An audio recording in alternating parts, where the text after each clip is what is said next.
kapor baman kesngi awan lam shipi da unang ya lam ni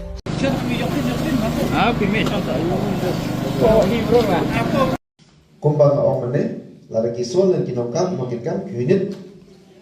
kinokam mene kedo ndai bangal adat te kane ngan lekno ngan syong ngan kedo la tempat jopi kadin bagi lapule ya kane ingin IT ya kini tim kibangi lapu habar tum juru ya kini indilot kibangin sasan muntah tiswa dengan berikut yang kini kejikren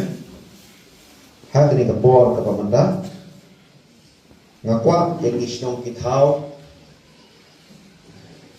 kibaper Hoi te se don ki jingkulan ki jongi ber ke jingkwa ke jopi ki berpa ya ki baru memorandum ki application ki palayo prian bet don ki mempat ya kata ngati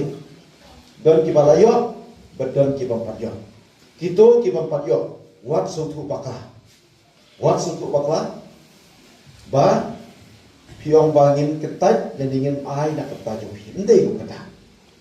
ngala keren nado bene bastan kamdei ke basuk ben ai sisnai entre yang tu ki bapatyo ngidang sakut dan ki barangi hap ai ko bitihol kita kisong ngidang sakut dan ki bahap repair ki school dan ki dokam ki footpath to bridge ki we ki dokam tambun ngisutu ya ta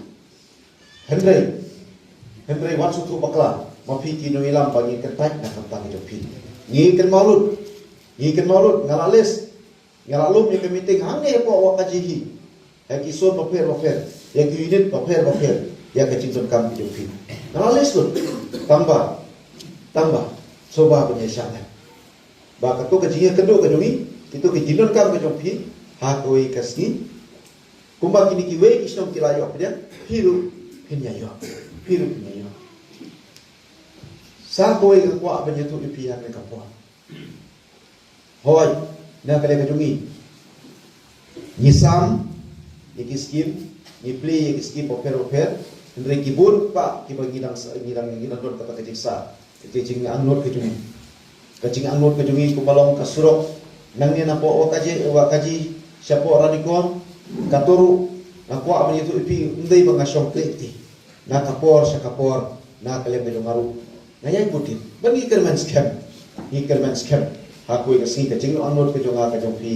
kan sa ulong hakui kapor Kajing anu kejungi berjok yang kesuruh lawa kaji siapa nong tengah, siapa nong mau tak?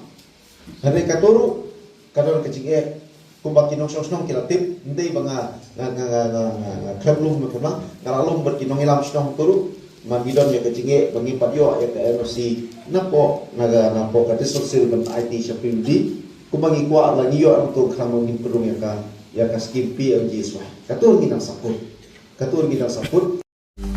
Banyo iki kubon baman kesngi subhawan subscribe ka channel unang ilang news. Kumle shibu